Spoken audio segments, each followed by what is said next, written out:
আপনারা সবাই কেমন আছেন? আলহামদুলিল্লাহ। পদ্মা সেতু পার হওয়ার আগ পর্যন্ত ভালোই ছিলাম। পদ্মা সেতু পার হওয়ার পরে শরীরের মনের আলোচনার যে এনার্জি আমি জমা করেছিলাম তার 3 ভাগের 2 ভাগ অলরেডি শেষ। এটা হলো আপনাদের যোগাযোগ ব্যবস্থার কারণে। যদি আগে জানতাম যে রাস্তা এমন, তাহলে বলতাম যে একটা হেলিকপ্টার পাঠান।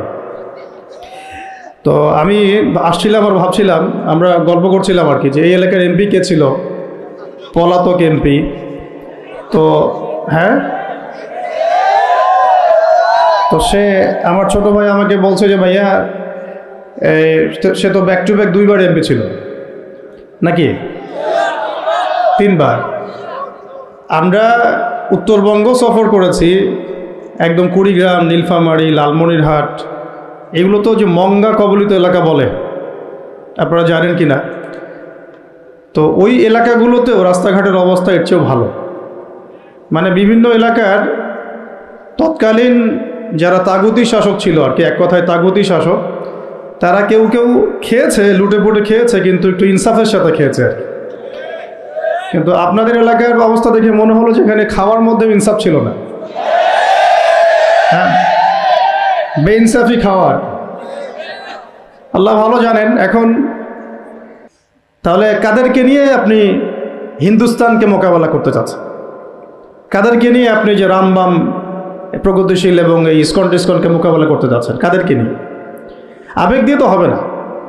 আর তাদের ব্যাপারটা তো এতই স্ট্রং, তারা তো এমনভাবে তাদের মানে আগ্রাসন লালন করছে যে ওরা যদি পারত এখন পুরো বাংলাদেশটাকে ওদের মানচিত্রভুক্ত করে ফেলত। ষড়যন্ত্র কিন্তু এই পর্যন্ত, এটা আমরা বুঝি আর না বুঝি। আর আমরা তো খুব সাম্প্রদায়িক সম্প্রীতির বয়ান দিচ্ছি এখন আর কি। বিগত সময়ে কিছু রাজনীতি হয়েছে জঙ্গিবাদ শব্দটা দিয়ে, জঙ্গিবাদ শব্দ দিয়ে রাজনীতি করা হয়েছে। এটা থাকুক আর না থাকুক, বায়বীয়ভাবে একটা প্রতিষ্ঠা করার চেষ্টা করা হয়েছে, এটা দিয়ে রাজনীতি করা হয়েছে। সবাই সবার স্বার্থে কথাটাকে ব্যবহার করেছে। আসলে এটা একটা বায়বীয় শব্দ ছিল, কোনো অস্তিত্ব নাই। এখন রাজনীতি করা হচ্ছে নতুন করে সংখ্যালঘু শব্দ দিয়ে। কি দিয়ে? সংখ্যালঘু। তো সংখ্যালঘু শব্দ দিয়ে যে রাজনীতি করা হয়, তো সংখ্যালঘু যারা, তারা সংখ্যাগুরু কমিউনিটির মধ্যে সাইফুর রহমানকে এভাবে দিনে দুপুরে কুপিয়ে হত্যা করে কিভাবে? আমরা তো সংখ্যাগরিষ্ঠ। তো সংখ্যাগরিষ্ঠ মানুষের মধ্যে একজনকে সংখ্যালঘু একজন হত্যা করে কিভাবে? এর আগে ফরিদপুরে হয়েছে, আমরা তখনও সাম্প্রদায়িক সম্প্রীতির বলি আওড়াইলাম। চট্টগ্রামে হইল, এখনও সাম্প্রদায়িক সম্প্রীতির বলি আওড়াচ্ছি। ঠিক আছে? এবং আমাদের সবাইকে বোঝানো হচ্ছে যে সবাই শান্ত থাকেন, কেউ কোনো রকমের টু শব্দ করবেন। আচ্ছা, করলাম না, টু শব্দ করলাম না, শান্ত থাকলাম, ধৈর্য ধরলাম, ঠিক আছে। এরপরও যদি আরও 10 জনকে মারা হয় তখন? এরপর যদি আরও 10 জনকে মারা হয় তখন? আপনি আমাকে গ্যারান্টি দেন যে মারা হবে না। আপনারা আমাদেরকে গ্যারান্টি দেন যে মারা হবে না। যদি মারা হয় তখন? আপনি বলছেন মারা হবে না ইনশাআল্লাহ, ঠিক আছে। যদি মারা হয় তখন? এখন আমি ধৈর্য ধরলাম, এখন আমি সাম্প্রদায়িক সম্প্রীতির কথা বললাম, এখন আমরা চুপ থাকলাম, কেউ এগ্রেসিভ কোনো ভূমিকায় গেলাম না, এবং যাওয়া উচিত না, ঠিক আছে, খালাস। আর আপনি আমাকে গ্যারান্টি দেন এই ঘটনাগুলো আগামীতে ঘটবে না। প্রশাসন গ্যারান্টি দেন, সরকারে যারা আছেন গ্যারান্টি দেন। দিতে পারবেন? যদি দিতে না পারেন, কেন পারবেন না? যদি দিতে না পারেন তাহলে গ্যারান্টি কেন দিতে পারবেন না? তার মানে আপনার প্রশাসন ফেল করেছে এখানে। সেই ভাইকে হত্যা করা হয়েছে, সেই ভাইয়ের হত্যাকারী যদি 20 জন 30 জন হয়, প্রশাসনের পক্ষে এটা কোনো বিষয় না 30 জনকে কারাগারে নিয়ে আসা এবং আচ্ছা মতো রিমান্ডে সিদ্ধ ডিম ঢোকানো, কোনো বিষয় না। রিমান্ডে ওলামায়ে কেরামের পা ভেঙে দিতে পারেন, তাহলে এটা কেন পারছেন না? তাহলে আপনারা আসলে আমাদেরকে কানাকে মক্কা দেখাচ্ছেন। আপনারা কানাকে মক্কা দেখাচ্ছেন, এই তো। এখন যদি গ্যারান্টি না দিতে পারেন, তার মানে এই সমস্যাটা থাকতে পারে। গ্যারান্টি না দিতে পারার অর্থই হচ্ছে আপনি নিজেই ভয় পাচ্ছেন, নিজেই আপনি শিওর না যে সমস্যাটা আসবে কিনা। কারণ আপনি জানেন যে আমি সমস্যাটাকে ডিল করতে পারি নাই, আসতেও পারে, এই জন্য আমি গ্যারান্টি দিতে পারছি না। আমাদের উপদেষ্টাদেরকে বলেন গ্যারান্টি দিতে যে এরকম ঘটনা আগামীতে আর কখনো ঘটবে না। আমরা তো সবাই শান্ত আছি, কেউ তো একটা টোকাও পর্যন্ত দেয়নি কাউকে, দিয়েছেন? আচ্ছা ঠিক আছে, আবার আমি প্রশ্ন করছি, যদি গ্যারান্টি না দিতে পারে এবং না দিতে পারাটাই তাদের ব্যর্থতা, এবং এর যদি উপযুক্ত বিচার তারা করতে না পারে, না করতে পারাটাই ব্যর্থতা সংখ্যাগরিষ্ঠ মুসলিম রাষ্ট্রে, তাহলে এই ঘটনা যদি আগামী 1 বছরে, 2 বছরে, 5 বছরে আবারও রিপিটেড হয় এবং একজনের জায়গায় 3 জন, 4 জন, 5 জন, 10 জন পর্যন্ত পৌঁছায়, তখন আপনাদের ভাষাটা কি হবে? তখন আপনারা কি ভাষায় কথা বলবেন আর আমাদেরকে কি বুঝাবেন? এটা আমার প্রশ্ন। আরও প্রশ্ন আছে, সাইফুর রহমান যদি আপনার ছেলে হইতো তাহলে কি হতো? সাইফুর রহমান যদি আমাদের উপদেষ্টাদের কেউ হতো তাহলে কি হতো? সাইফুর রহমান যদি আমাদের যে ওলামায়ে কেরামগণ, শ্রদ্ধার সাথেই বলছি, বিনয়ের সাথে, আপনাদের যদি ছেলে হতো আপনারা কি সেম কথা বলতেন কিনা? সাইফুর রহমান যদি আপনার মেয়ের জামাই হতো তাহলে আপনি সেম কথা বলতেন কিনা? এই জায়গাগুলোতে অনেক গ্যাপস আছে। আমাদের এত স্বার্থপর চিন্তা চেতনা যে আমার তো আর নিজের ছেলে মরে নাই, আমার তো আর নিজের ভাইকে মারা হয় নাই, আপনি তো তাকে আপনার ভাই মনে করতে পারছেন না।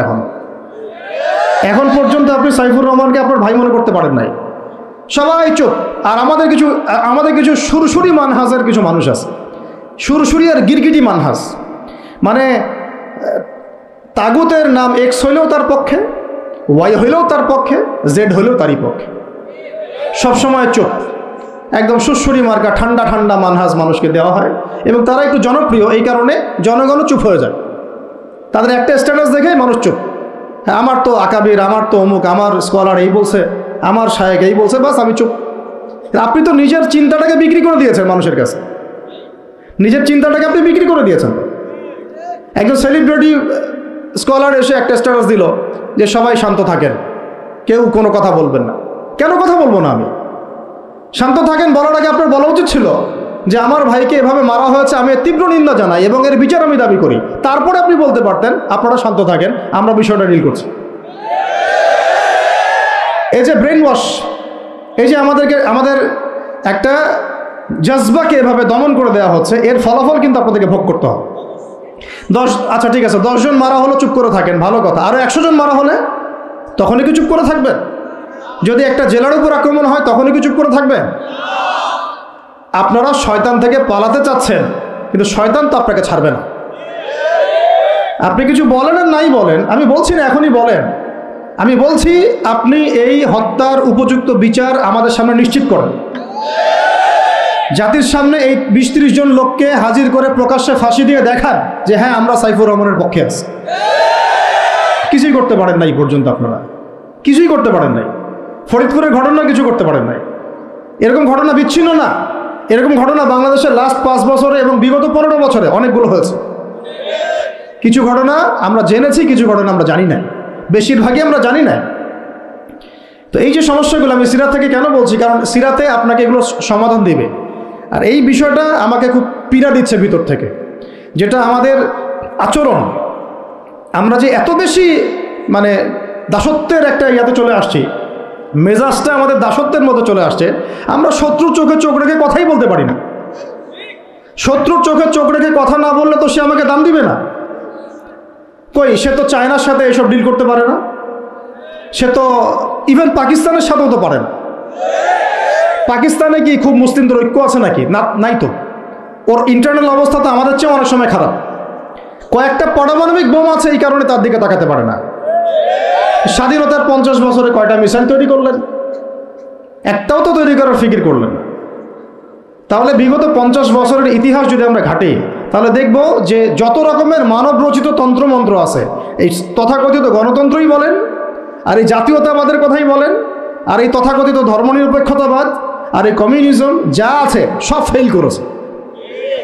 পশ্চিমা সব মতবাদ এখানে এমনভাবে ফেল করেছে যেটা ইতিহাসে বিরল। তাহলে একটা মাত্র পথ আপনাদের সামনে এখন খোলা আছে, যেই পথ দিয়ে এই সমস্ত সমস্যার সলিউশন আনা সম্ভব। সেই পথটাই হচ্ছে ওই যে লেখা আছে, সিরার আলোকে উম্মার সংকট নিরসন কর। ওই সিরাতের আলোকে যদি উম্মার সংকট নিরসন করতে না পারি, আর কোনো রাস্তা আমাদের সামনে খোলা নাই। দিন কায়েমের শর্ত 3টা বলেছেন না? 3 নম্বর শর্তটাই হচ্ছে এটা যদি ইবাদত হয়, দিন কায়েম যদি একটা ইবাদত হয়ে থাকে, তাহলে সেই ইবাদত কবুল হবে শুধু একজন ব্যক্তির তরিকায়। কার তরিকায়? মুহাম্মদ রাসূলুল্লাহ সাল্লাল্লাহু আলাইহি ওয়াসাল্লামের তরিকা। ইবাদত হতে হবে এক আল্লাহর জন্যে, হালাল রিজিক থাকতে হবে, এবং তরিকা হতে হবে কার? মুহাম্মদ রাসূলুল্লাহ সাল্লাল্লাহু আলাইহি ওয়াসাল্লাম। তো মুহাম্মদ সাল্লাল্লাহু আলাইহি ওয়াসাল্লামের তরিকাই হচ্ছে সিরাত, যেটার মধ্য দিয়ে আমরা দিন কায়েম করব ইনশাআল্লাহ। এখন মূল কথায় আসি যে সিরাত একটা গল্পের নাম নয় আর কি। যেমন ওযু করার সুন্নত আছে, তারপরে নামাজের সুন্নাহ পদ্ধতি আছে, আপনি মিসওয়াক করতে গেলেও একটা সুন্নাহ পদ্ধতি আছে, ইস্তেনজায় গেলেও একটা সুন্নাহ পদ্ধতি আছে, সওম রাখবেন সুন্নত একটা পদ্ধতি আছে। প্রত্যেকটা ইবাদতের কাপড় পরা, কাপড় খোলা, বাসায় ঢোকা, বাসা থেকে বের হওয়া, গাড়িতে চড়া, প্রত্যেকটা পদক্ষেপের সুন্নত পদ্ধতি আছে। তো সিরাত আসলে কি? সিরাত হচ্ছে একটা সুন্নত। সিরাত নিজেই একটা সুন্নত। কিসের সুন্নত? সিরাত হচ্ছে কিভাবে আল্লাহ পাকের জমিনে সমস্ত তাগুতি, কুফরি, শিরকি, বিধান, মতবাদ, শক্তিকে উপরে ফেলে আল্লাহর দিন প্রতিষ্ঠা করতে হয়, এই সুন্নত। বুঝাতে পারলাম কথাটার গভীরতা? সিরাতও একটা সুন্নত। কিসের সুন্নত?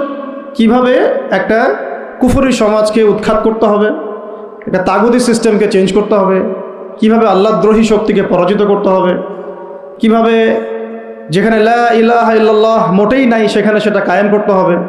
এক কথায় আল্লাহ পাকের জমিনে আল্লাহর দিন কায়েমের সুন্নতের নাম সিরাত। বুঝতে পেরেছি কথা? এটা কোনো গল্পের নাম নয়। নবী সাল্লাল্লাহু আলাইহি ওয়াসাল্লাম এত সালে জন্ম নিয়েছিলেন, তার বাবার নাম আব্দুল্লাহ ছিল, মায়ের নাম আমিনা ছিল। This is not the reality of সিরা। এটা সিরাতের বাস্তবতা না আর কি। সিরাত মানে এটা গল্প না, ওটা আমরা আমাদের বাচ্চাদেরকে ঘুমানোর সময় শোনাই যে আমাদের শেষ নবীর নাম মুহাম্মদুর রাসূলুল্লাহ সাল্লাল্লাহু আলাইহি ওয়াসাল্লাম, তার বাবার নাম আব্দুল্লাহ, মায়ের নাম আমিনা, দাদার নাম আব্দুল মুত্তালিব, চাচা আবু তালেব, হ্যাঁ ইত্যাদি। বাবা মারা গিয়েছেন জন্মের আগে, মা ইন্তেকাল করেছেন 6 বছর বয়সে, চাচা ইন্তেকাল করেছেন 8 বছর বয়সে, এরপরে তিনি দাদা ইন্তেকাল করেছেন 8 বছর বয়সে, এরপরে আবু তালেবের কাছে তিনি মানুষ হতে লাগলেন। এইগুলো গল্প। তো এইটা আর সিরাতের আলোকে বর্তমান প্রেক্ষাপটের সমস্যা বের করা, এটাকে সলভ করা, আর সিরাতের আলোকে দিন কায়েম করা, এই জিনিসটার এক না, এটা ডিফারেন্ট। তা আমরা এখন সিরাত কেন্দ্রিক যত আলোচনাই করছি বাংলাদেশে এবং করব, আলোচনার গন্তব্যটা হবে এরকম যে সিরাতের আলোকে দিন প্রতিষ্ঠা। সিরাতের আলোকে দিন প্রতিষ্ঠা। কারণ আমাদের দেশে দিনের রাজনৈতিক অবস্থান নাই। আমাদের দেশে দিনের রাজনৈতিক অবস্থান নাই। দিন কয়টা ক্ষেত্রে কায়েম করতে হবে। মোবাইল ফোনগুলোতে ব্যস্ত না থেকে আলোচনায় ব্যস্ত থাকেন। হ্যালো ভাই, আপনাদেরকে বলছি, হ্যালো হ্যালো, শুনতে পারেন কথা? বাংলা কথা বোঝেন? মোবাইল ফোনগুলোতে ব্যস্ত না হয়ে আলোচনার দিকে দেখেন, আলোচনা মনোযোগ দেন। দিন সিরাতের আলোকে কায়েম করতে হলে কয়টা ক্ষেত্রে কায়েম করতে হবে সেটা আগে জেনে নেই। আচ্ছা, তার আগে একটা জিনিস আলোচনা করে নেই যে দিন কায়েম কি দুনিয়াবি কাজ না ইবাদত? এতটুকু তো বোঝেন, দিন কায়েম একটা ইবাদত। নামাজ, সওম, যাকাত, জিহাদ, তাবলীগ, দিন প্রতিষ্ঠা, যেটাকে আমরা আরবিতে বলি ইকামাতুদ দ্বীন, এটা কি? তাহলে একটা নিঃসন্দেহে ইবাদত। আমাদের নবীজি করেছেন, নবীজি নিজে করেছেন। তো সাহাবায়ে কেরাম এই যে 1400 বছর ধরে সলফে সালেহিন, আকাবের, আমাদের আসলাফরা করেছেন না? সবাই করেছেন। আচ্ছা, এখন এটা যদি ইবাদত হয়, ইবাদত কবুলের শর্ত কয়টা? একজন বলেন দেখি, ইবাদত কবুলের শর্ত কয়টা? 3টা, তাই তো? বেসিক শর্ত কয়টা? 3টা। একটা হচ্ছে ইবাদত হতে হবে এক আল্লাহর জন্য। কার জন্যে? তাহলে এই আল্লাহর জমিনে সিরাতের আলোকে দিন কায়েম করার লক্ষ্য উদ্দেশ্য থাকবে শুধু এক আল্লাহর সন্তুষ্টি অর্জন করা। শুধু এক আল্লাহকে রাজি খুশি করার জন্যে আমরা আল্লাহর জমিনে দিন কায়েমের চেষ্টা করব। খালাস, কথা ঠিক আছে? আচ্ছা, যদি এখানে উদ্দেশ্য থাকে না আমি আমার পদের জন্য চাচ্ছি, না আমি নেতৃত্বের জন্য চাচ্ছি, না আমি কোনো একটা ফেরকার আমির হওয়ার জন্য চাচ্ছি, অথবা আমি কোনো রাজনৈতিক পদের জন্য চাচ্ছি, তখন ইবাদতটা ইবাদত বলে গণ্য হবে না, বা ইবাদতটার নেকির জায়গায় গুনাহ হতে পারে। নেকির জায়গায় গুনাহ হতে পারে, কারণ সেটা আল্লাহ পাকের সন্তুষ্টির জন্যে ছিল না। মানুষ আমাকে পপুলার মনে করে তাই আমি একটু গলা ফাটায় কথা বললাম, বিষয়টা এরকম না। কথা এখান থেকে আসবে না, কথা এখান থেকে আসবে। কথা এখান থেকে আসবে না, কথা আসবে কোথা থেকে? এখান থেকে। এখান থেকে এসে আরশে আজিমের মালিক পর্যন্ত পৌঁছাতে হবে, এই উদ্দেশ্যে আমার কথাগুলো হবে, কাজগুলো হবে। তাহলে দিন প্রতিষ্ঠার উদ্দেশ্য হবে এক আল্লাহর সন্তুষ্টি অর্জন করা, এটা প্রথম কথা। দুই, রিজিক হালাল হতে হবে, সেটা তো আমরা জানি। রিজিক কী হতে হবে? হালাল হতে হবে, যেটা আমাদের 90%-এরই কম বেশি হারাম। কম বেশি কি 90%-এরই হারাম। দাড়ি টুপি পাগড়ি জুব্বা পরে আমরা যারা চলাফেরা করি, আমাদেরও বহু মানুষের রিজিক হারাম। অনেকেই সুদি কারবার করি, সুদি লেনদেন করি, অনেকেই মাপে কম দেই, অনেকে আবার আল্লাহর রাস্তায় সময় দিচ্ছি, বোনের সম্পত্তি দেই না। অনেকে দেখা যায় মাল সিন্ডিকেট করি। দাড়িওয়ালা লোক ফার্ম ঘাটে বসে ব্যবসা করছে, মাপে কম দিচ্ছে। দাড়িওয়ালা লোক যাত্রাবাড়িতে তার একটা গোডাউন আছে, সেখানে সে পণ্য মজুত করছে, সিন্ডিকেট করে দাম বাড়াচ্ছে। রিজিকটা কি হালাল হলো না হারাম হলো? তো রিজিক হালাল হওয়াটা এত কঠিন শর্ত, যেটা এই যুগে আসলে উতরে ওঠা খুব কঠিন। এই কারণে বহু কিছু হচ্ছে, আবেগ অনেক কিছু হচ্ছে, বড় বড় অনেক লেকচার আমরা দিচ্ছি ঠিকই, বাস্তবতা আসছে না। বাস্তবতা আসছে না। বাস্তবতা হচ্ছে এমন যে আমাদের একজন উপদেষ্টা সাহেব বসে আছেন, তার সামনে দাঁড়িয়ে আলোচনা যিনি করছেন, বক্তব্য যিনি দিচ্ছেন, উচিত ছিল তাকে বসিয়ে মাইক্রোফোন দেয়া আর তার দাঁড়িয়ে আলোচনা শোনা। উচিত ছিল সেই ওস্তাদকে মাইক্রোফোন দিয়ে বসতে বলা, এবং তার উচিত ছিল দাঁড়িয়ে থেকে তার কথা শোনা। বাস্তবতা হচ্ছে যে আমরা সোশ্যাল, রাজনৈতিক, অর্থনৈতিক বিভিন্ন জায়গায় এখন পর্যন্ত ওই শক্তি অর্জন করতে পারি নাই যে শক্তি ওমর রাদিয়াল্লাহু আনহুর সময় আমাদের ছিল। এটা তো বাস্তবতা। কিন্তু মাঠে ময়দানে আমাদের কথা হচ্ছে মাশাআল্লাহ, অনেক বড় বড় কথা আমরা বলছি, অনেক সময় শোডাউন করে জনবল দিয়ে বা স্লোগান দিয়ে মনে করছি যে আমরা অনেক কিছু করে ফেলেছি, কিন্তু বাস্তবতাটা এমন না। বাস্তবতা অনেক অনেক অনেক বেশি খারাপ, যেটা আমরা চাই এই খারাপ অবস্থাটা দূর হোক। এই জন্যে আলোচনাগুলো আসা উচিত। বাস্তবতা হচ্ছে আবেগ দিয়ে দিন প্রতিষ্ঠা হবে না। আবেগের দরকার আছে, তবে আবেগের উপরে বিবেককে স্থান দিতে হবে এবং খুব ডিপ্লোম্যাটিক হতে হবে, বাস্তবতা বুঝতে হবে, প্রজ্ঞা হিকমার সাথে আমাদেরকে আগাতে হবে। অনেক সময় মনে হচ্ছে আমাদের সংখ্যা অনেক, কোটি কোটি, 12 কোটি 14 কোটি। আসল যুদ্ধক্ষেত্রেই দেখা যাবে আসলে আমাদের সংখ্যা আসলেই কত। ঠিক আছে? তো মূল জায়গায় আসি আবার, আমি একটু ভিতরে চলে যাচ্ছি যে আমরা যদি একটা কাজকে ইবাদত মনে করি, সেই কাজটা ইবাদত হিসেবে গণ্য হওয়ার জন্যও 3টা শর্ত আমাকে পূরণ করতে হচ্ছে। আল্লাহ পাকের সন্তুষ্টির জন্যে, 2 হচ্ছে সেই কাজটা করতে গিয়ে, আমার ইবাদত করতে গিয়ে আমার রিজিকটা অবশ্যই হালাল হতে হবে। এই দুটোতেই আমরা আটকে গেছি। কিন্তু কারাগারে আমাদের ওলামায়ে কেরামগণ বসেছিলেন, তারা আলোচনা করছিলেন যে আমরা সবাই এক সেলে বসে আছি, আসলে কি সমস্যা? সবাই সমস্যা নিয়ে মোজাকারা করছে না, কিন্তু সমস্যাটা কি হলো? তো নাম বলতে চাচ্ছি না, আমাদের অনেক শ্রদ্ধেয় ওলামায়ে কেরাম তাদের অনেকেই বলেছিলেন যে মনে হয় ইখলাস ঠিক নাই, মনে হয় ইখলাস ঠিক নাই। হ্যাঁ, যদি ইখলাস ঠিক না থাকে কাজে বরকত আসবে না। ইখলাস কি? শুধু আল্লাহর জন্য করব, যাই করি শুধু আল্লাহর জন্য করব, মানুষকে দেখানোর জন্য না, জনপ্রিয়তা পাওয়ার জন্য না, মানুষের বাহবার জন্য না। এমনকি আমি যদি চাই বাংলাদেশের শরিয়া আইন কায়েম হোক, সেটা চাবো আল্লাহর জন্যে, আমি ক্ষমতায় গিয়ে কায়েম করবো এই জন্য না। এটা আল্লাহ পাক XYZ যে কাউকে দিয়ে করাইতে পারেন। সেটা আমি হইতে পারি, আপনি হইতে পারেন, যে কেউ হতে পারে, কিন্তু আমি চাচ্ছি শরিয়া আইন বাস্তবায়িত হোক। যদি আমি এভাবে চিন্তা করি যে না, আমাকে যেতে হবেই, আমি সেই কাজ করব, আমারই ক্ষমতা দরকার, তাহলে এটা হবে দুনিয়ার জন্য কাজ করা, আমি আমার ক্ষমতার জন্য করছি। তো মূল বিষয়টা হচ্ছে সাহাবায়ে কেরাম রাদিয়াল্লাহু আনহুম আজমাইন তারা নিজেরা দায়িত্ব এড়িয়ে যেতেন, মানুষ জোর করে তাদেরকে দায়িত্ব দিতেন। এর ফলে কাজে বরকত হতো, ইখলাস ঠিক থাকতো। তারা দিনের বেলা ঘোড়সাওয়ার থাকতেন, রাতের বেলা দরবেশ থাকতেন। এই জন্যই দেখা যায় যে উমর রাদিয়াল্লাহু আনহু খেলাফতের সময় একটা বকরির বাচ্চাও না খেয়ে মারা যায় নাই। সুবহানাল্লাহ। আর একটু আগে তো আপনাদেরকে একটা এক্সাম্পল দিলাম যে আপনাদের 3 বারের রাস্তাঘাটের কি অবস্থা। তাহলে 50 বছর, স্বাধীনতার 50 বছর ধরে যারা পুরো বাংলাদেশের রাস্তাই ঠিক করতে পারে নাই, তারা কত বড় দুর্নীতিবাজ চিন্তা করে নাই। 50 বছর ধরে একটা দেশকে রাডারবিহীন থাকতে হচ্ছে, স্যাটেলাইটবিহীন থাকতে হচ্ছে, পারমাণবিক কোনো অস্ত্র নাই, নিউক্লিয়ার কোনো মিসাইলস নাই, কোনো জিওপলিটিক্যাল বড় বড় রাষ্ট্রের সাথে অ্যালায়েন্স নাই, পক্ষান্তরে উল্টা কুফার তাগুত মুশরিকদের দাসত্বে আপনাদেরকে আমাদেরকে নিয়ে গেছে, তাহলে 50 বছরের খেয়ানতের লিস্ট করলে মানে আসমান, এক আসমান থেকে দ্বিতীয় আসমান পর্যন্ত হবে আর কি লিস্টটা। এত খেয়ানত, এত খেয়ানত 50-60 বছর হয়ে গেছে। এখনও যে বিষয়গুলো নিয়ে আমাদের কথা বলতে হচ্ছে, এটাই হচ্ছে সবচেয়ে লজ্জা।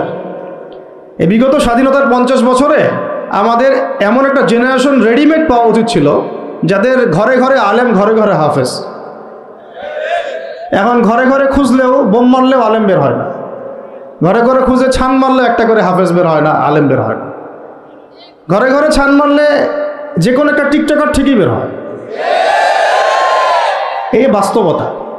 বাস্তবতা আর আমাদের স্বপ্নের মধ্যে আসমান জমির পার্থক্য আছে, এগুলো হাসির কোনো বিষয় না, এটা হচ্ছে বাস্তবতা। মানে পুরা প্রাইমারি স্কুল থেকে শুরু করে প্রাইমারি স্কুলের শিক্ষক, প্রাইমারি স্কুলের টিচার এবং স্টুডেন্ট, হাই স্কুলের স্টুডেন্ট, হাই স্কুলের টিচার, অনার্সের স্টুডেন্ট, অনার্সের টিচার, মাস্টার্সের স্টুডেন্ট, মাস্টার্সের টিচার, তারপরে যে বিবিএ, এমবিএ, তারপরে যে আপনার প্রাইভেট ইউনিভার্সিটি ইত্যাদি ইত্যাদি, ইভেন বিসিএস সেক্টর, শিক্ষা কমিশন, এমপি, মন্ত্রী, পার্লামেন্ট, সবগুলোকে যদি একটা জায়গায় আপনি বসান, সবাইকে এই 15-16 কোটি মানুষকে একটা জায়গায় বসান, দেখবেন যে এদের 90% কোরআন তেলাওয়াতি করতে পারেন। 50 বছর হয়ে গেছে স্বাধীনতা, আর কোনো রাস্তা খোলা নাই। যত তন্ত্রমন্ত্র নিয়ে আসো, যত তন্ত্রমন্ত্র, এখন তো 4-5টা আছে, আরও যদি নতুন কোনো তন্ত্রমন্ত্র নিয়ে আসে, তারপরেও এই জাতির মুক্তির কোনো পথ নাই সিরাত ছাড়া।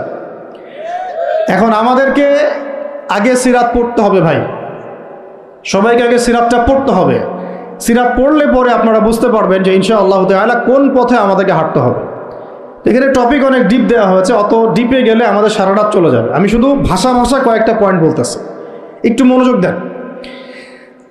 নবী সাল্লাল্লাহু আলাইহি ওয়াসাল্লাম যখন থেকে কাজ শুরু করেছেন, কাজ বলতে আমি দাওয়াতের কাজ বোঝাচ্ছি, তখনকার সমাজটা কিন্তু আমাদের মতো এতটাও মানে কমফোর্টেবল ছিল না। একটা অমুসলিম রাষ্ট্রে তিনি দাওয়াতের কাজ শুরু করেছেন। মক্কা কি ছিল? একটা মুসলিম রাষ্ট্র না অমুসলিম রাষ্ট্র? অমুসলিম একটা রাষ্ট্রে তিনি অ্যাজ এ নবী তার দাওয়াতের কাজ শুরু করেছেন। সুবহানাল্লাহ। এবং তিনি সেই রাষ্ট্রের একজন পরিচিত ব্যক্তিত্ব, যাকে আস-সাদিক আল-আমিন বলে ডাকা হয়, যার আগেও কোনো গুনাহ নাই, পরেও কোনো গুনাহ নাই। এমন একজন ব্যক্তিত্ব তিনি, যার আগেও কোনো গুনাহ নাই, পরেও কোনো গুনাহ নাই, এবং তিনি একটা অমুসলিম রাষ্ট্রে ওহী প্রাপ্ত হয়ে দাওয়াতের কাজ শুরু করলেন। আর আমরা তো মুসলিম রাষ্ট্রে বসে আছি, আমরা তো মক্কায় নাই। আমরা কি মক্কায় আছি? আমরা তো মক্কায় নাই। যদি মক্কায় না থাকি, তাহলে এরকম নতজন পররাষ্ট্রনীতি কেন? আমরা যদি মক্কার মতো পরিবেশে না থাকি, তাহলে এত নতজন পররাষ্ট্রনীতি কেন? তাহলে ভারতের মধ্যে আমাদের যে মুসলিম ভাইরা আছে, তারা কি করবে? তাহলে ভারতে যে মুসলিম ভাইরা আছে, তারা কি করবে? তারা কি ওদের পা ধরে করবে, সালাম করবে? হিন্দুদের পা ধরে সালাম করবে? বলেন তো। আমরা তো একটা মুসলিম রাষ্ট্রে আছি, তো মুসলিম রাষ্ট্রে থাকতে এত নতজন পররাষ্ট্রনীতি কেন? এত দাসত্বের শৃঙ্খল কেন? তো তিনি দাওয়াতের কাজ শুরু করেছেন প্রথম কি দিয়ে, এটা একটা ফ্যাক্ট। আমরা আসলে আলোচনাগুলো আপনাদের চাইতে তাদের শোনা দরকার, যারা আলোচনা যারা করে আর কি। মানে আমি চাই বেশি বেশি তাদের সাথে কনভারসেশন করতে, যারা উম্মাকে নিয়ে ফিকির করেন, তো দাওয়াতের কাজ করতে চান, বা মুআল্লিম বা আলেম বা হাফেজ, তাদের সাথে কথা বলা দরকার। তাদেরকে আগে বোঝানো দরকার বিষয়গুলো। অনেকেই বুঝেন না। অনেকে বায়াবিও দাওয়াতি কাজ করছেন উইদাউট এনি প্ল্যাটফর্ম। অনেকে দাওয়াতি কাজ করছেন উইদাউট এনি কানেকশন উইথ ওলামা। আলেমদের সাথে কোনো কানেকশন নেই, দাওয়াতের কাজ করতে আসেন, একটা বায়াবিও প্ল্যাটফর্ম ক্রিয়েট করে রাখতেছেন। তো আমাদেরকে আগে তাদের সাথে কথাবার্তা বলা দরকার, যে মৌলিকভাবে আমরা আসলে কিভাবে আগাবো আর কি। প্র্যাকটিক্যাল কথায় আসেন। এই যে আমরা এতগুলো কথা বলছি না, আমি আপনাদেরকে পুরা পথ পদ্ধতি এখানে গিলায় খাওয়াই দিতে পারবো, কিন্তু বিশ্বাস করেন গিলে খাওয়ার পরে আপনি কিছুই করতে পারবেন না। কেন পারবেন না? আপনার কোনো অ্যাসোসিয়েশন নাই, কোনো ফাউন্ডেশন নাই, কোনো সংগঠন নাই, কোনো রাজনৈতিক ক্ষমতা নাই, কোনো রাজনৈতিক দলও নাই, রাজনৈতিক কোনো অ্যাপ্রোচও নাই। কিন্তু একটা সেকুলার রাজনৈতিক দল আপনার চেয়ে ভালো ফিল্ড ওয়ার্ক করতে পারবে, কারণ তার চেইন অফ কমান্ড আছে। আমাদের তাওহীদপন্থীদের কোনো চেইন অফ কমান্ডই নাই। বলে আসতেছি বিগত 5 বছর 10 বছর থেকে একই বয়ান, মাথায় ঢুকে না জিনিসটা যে চেইন অফ কমান্ড বলে একটা কিছু আছে। যেখানে একজন আমির নাই, যেখানে একজন ইমারা নাই, একটা আমির নাই, আসসামউ ওয়া তাআ নাই, বায়আ নাই, যেখানে শুনলাম মানলাম আনুগত্য করলাম, আমির মামুর জামা ইমার এগুলো নাই, সেখানে তো চেইন অফ কমান্ড আসবে না। তাবলীগ জামাত কাজ করছে না? করছে কি না? একটা শুরা পর্ষদ আছে না, শুরায়ে নিজামি আছে না, আমির আছে না, কাজ করতেছে, ফলাফল পাচ্ছে মাশাআল্লাহ। জামাত ইসলাম কাজ করছে না? একটা চেইন অফ কমান্ড আছে, প্রত্যেকটা জেলায় জেলায় শাখা আছে, তারা তাদের উপরের লেভেল থেকে কোনো ডিরেকশন আসলে সেটাকে রুট লেভেলে বাস্তবায়ন করছে। তারপরে ধরেন যে ইভেন এই যে আওয়ামী লীগ চলে গেল, তার একটা চেইন অফ কমান্ড ছিল না? ছিল কি না? উপরে যে বলতো জঙ্গি, নিচের ওই ব্যক্তিও বলতো হ্যাঁ এই জঙ্গি, এমন একটা চেইন অফ কমান্ড ওদের ছিল না? এখন বিএনপি যারা রাজনীতি করতেছে ওদের নাই? আছে। এখন আপনি বলেন যে ইসলামপন্থীদের রাজনৈতিক দল কয়টা? একটা আছে আমাদের শাসনতন্ত্র, একটা হচ্ছে হেফাজতে ইসলাম, আর কি হেফাজতে ইসলাম তো আসলে কোনো রাজনৈতিক ব্যাকগ্রাউন্ড থেকে আসে নাই, এটা এসেছে আপনারা তো জানেন হিস্ট্রি, কোন প্রেক্ষাপটে এটা তৈরি হয়েছে, শাপলা চত্বরে ঘটনা, তাই না? আর জামাত ইসলাম।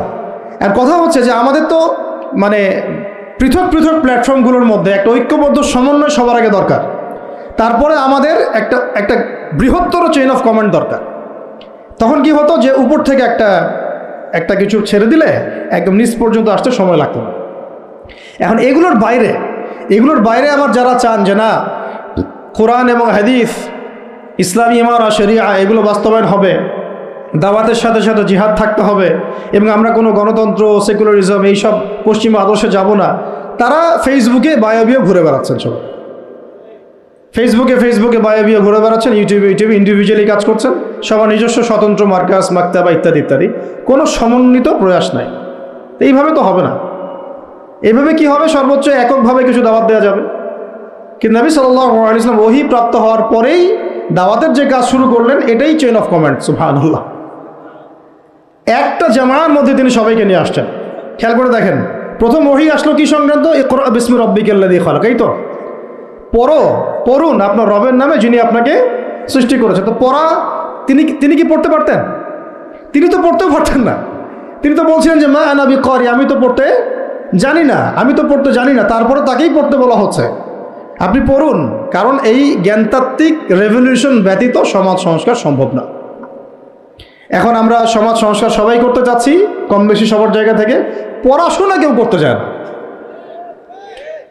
আল্লাহর কসম করে বলছি, যারা ইভেন দাওয়াতের কাজ করছি এইসব জায়গায় আমরা যারা দাঁড়ায় আছি না, তাদের অনেকেই ওলামায়ে কেরামের সাথে কোনো তাআল্লুকই নাই, কোনো সিলেবাস নাই, কোনো পড়াশোনা নাই, কোনো ক্রাইটেরিয়া নাই, কোনো অ্যারাবিক শেখার কোনো ফিকির নাই, কোরআন শেখার কোনো ফিকির নাই, তাফসির শেখার কোনো ফিকির নাই।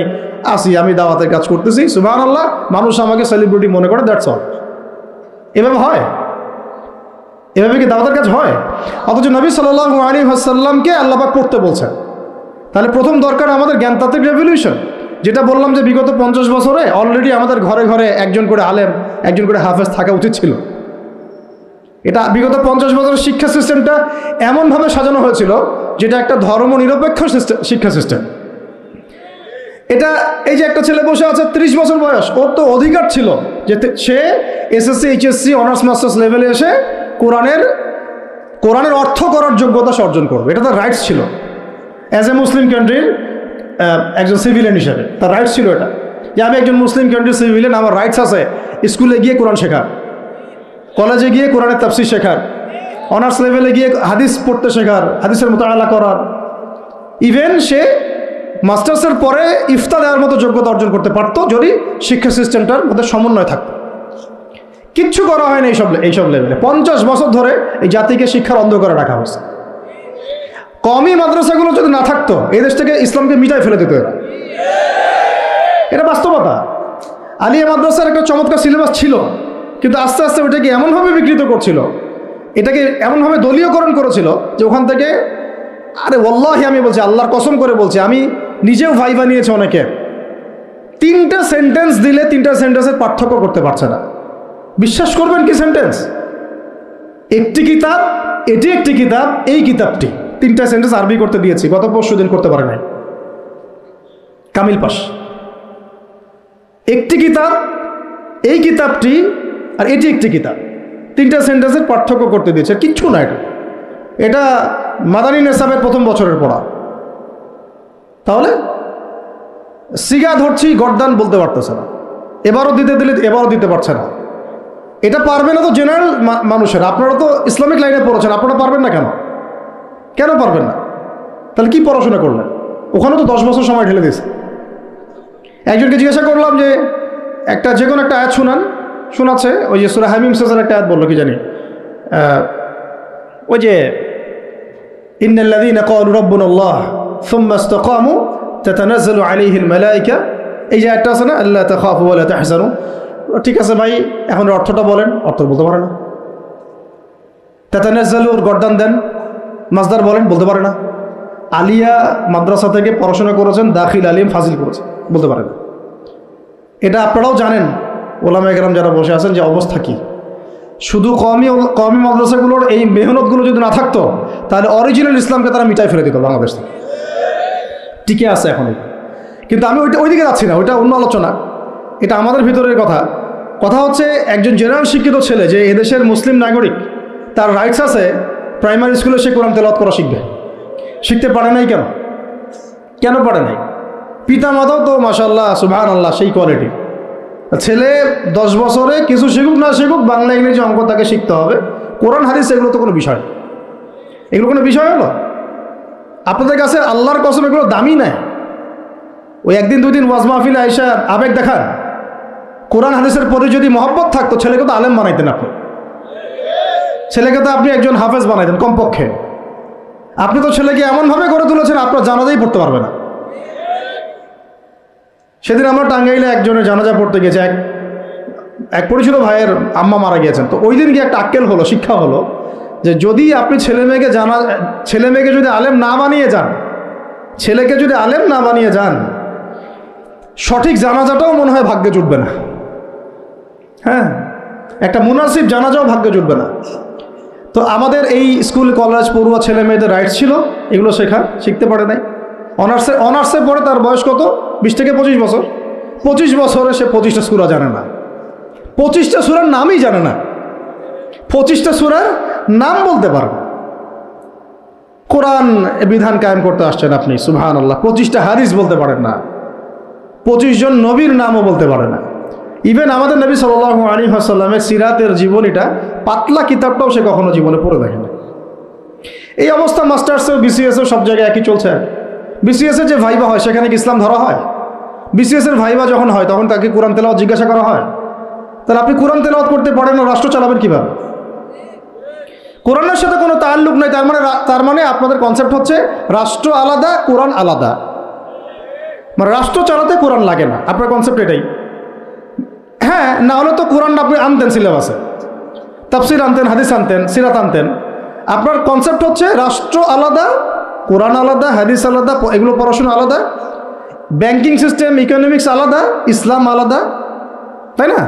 রাজনীতি আলাদা, ইসলাম আলাদা, তারপরে সংস্কৃতি আলাদা, ইসলাম আলাদা, শিক্ষানীতি আলাদা, ইসলাম আলাদা। এই কনসেপ্ট হচ্ছে এদেশের 90% মানুষের কনসেপ্ট। এরা সবাই শিরকের মধ্যে আছে, আল্লাহর কসম করে বলতেছে, এরা সবাই শিরকের মধ্যে আছে।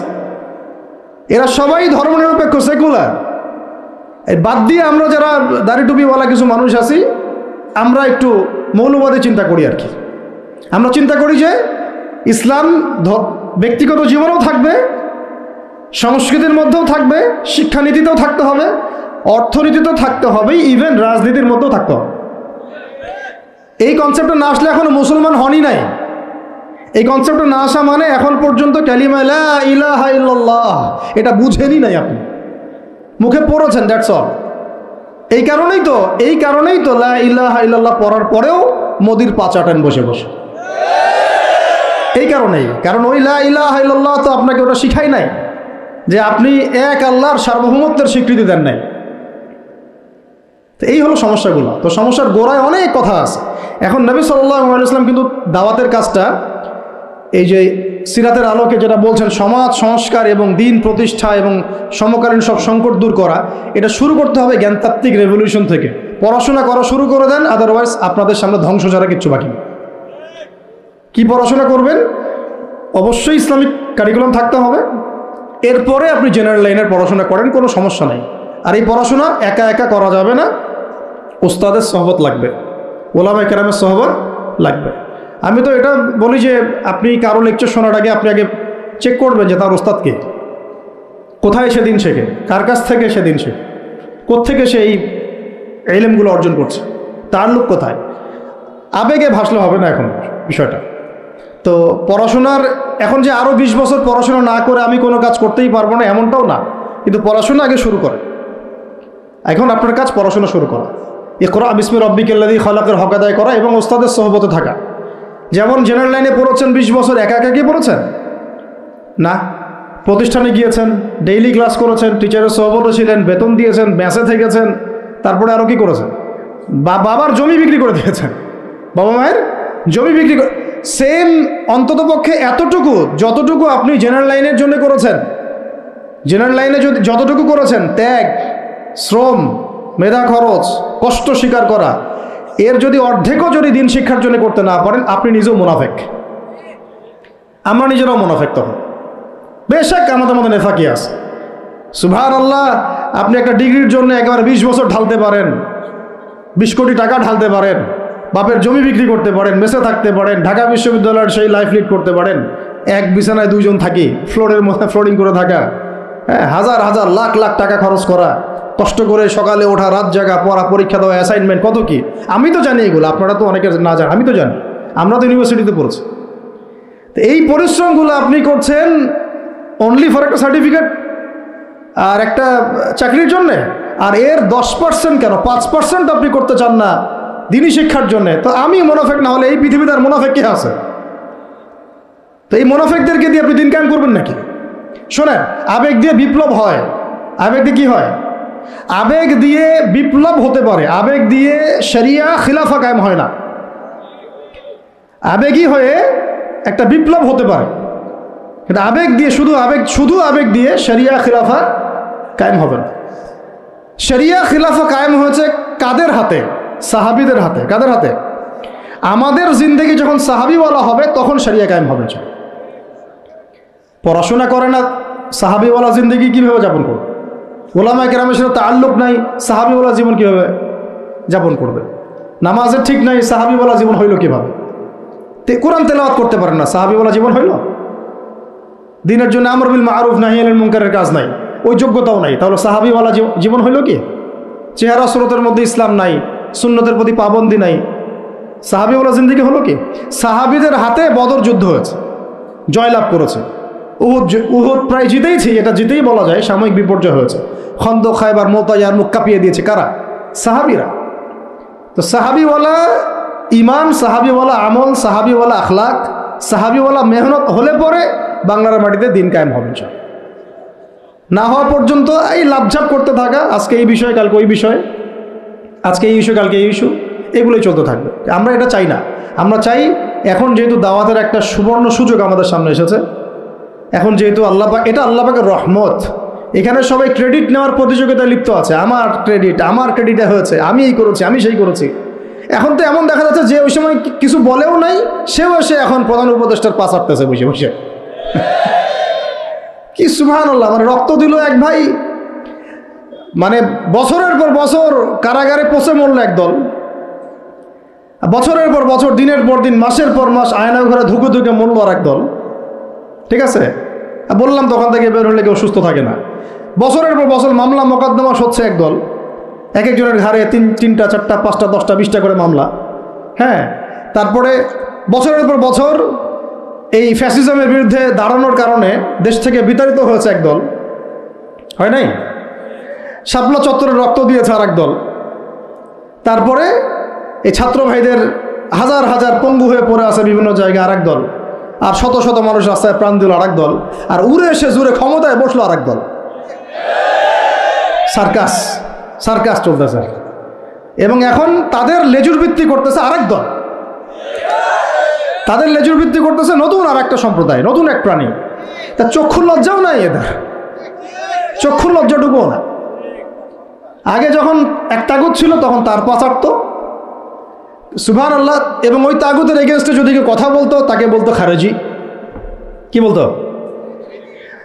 আগে যে তাগুত ছিল তার পা চাটতো আর কি, এবং তার এগেনস্টে যদি কেউ কথা বলতো তখন ওই তাগুতের দালালি করে মানুষকে বলতো খারেজি, অমুক গোষ্ঠী তমুক গোষ্ঠী। হ্যাঁ, তারপরে যখন এই বিদ্রোহগুলো হতে হতে হতে বিদ্রোহ করা বলতে আবার হারাম। বিদ্রোহ করা কি? বিদ্রোহ করা হারাম, রাষ্ট্রের সরকারের বিরুদ্ধে প্রতিবাদ করা হারাম, নাজায়েজ, করলে হবে খারেজি। কিন্তু ছাত্র ভাইরা যখন আন্দোলন করে ওই সরকারকে পতন ঘটায় দিল, তখন আবার নতুন যে সরকার আসছে ওর পা চাটা আবার ফরজ। কি বুঝলেন? কি বুঝলেন? এই চলতেছে। আবার বুঝাই, এক তাগুত ছিল, সেই তাগুত আল্লাহ বিরোধী কাজ করত, কিছু ভাই এর প্রতিবাদ করত, যারা প্রতিবাদ করতো ওদেরকে এরা বলতো খারেজি, এদের মানহাজ ঠিক নাই, আকীদা ঠিক নাই, এরা উগ্র, ইত্যাদি ইত্যাদি। এবং তাদের কারণেই কিন্তু এই ভাইগুলোকে আয়না করে যেতে হয়েছে। এটা খোলামেলা বলে দিলাম, এদের কারণেই এই ভাইদেরকে কোথায় যেতে হয়েছে? আয়না করে যেতে হয়েছে।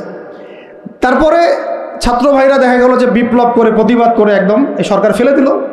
ফেলে দেওয়ার পরে যখন আবার নতুন কেউ আসলো, এই নতুন যারা আসলো তাদের পাচাটা আবার ফরজ হয়ে গেল। তখন হইল ফতোয়া কি? সরকার আনুগত্য করা ফরজ। এই চলতেছে।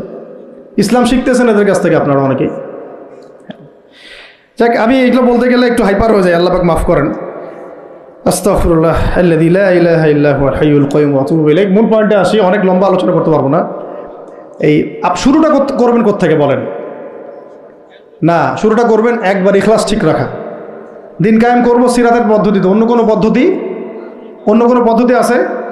আব্রাহাম লিঙ্কনের পদ্ধতি চলবে? কার্ল মার্কসের পদ্ধতি চলবে? ওই চীনের মাও সেতুংয়ের পদ্ধতি চলবে? ওই ইতালির মুসলিনির পদ্ধতি চলবে? কার পদ্ধতিতে দিন কায়েম করব?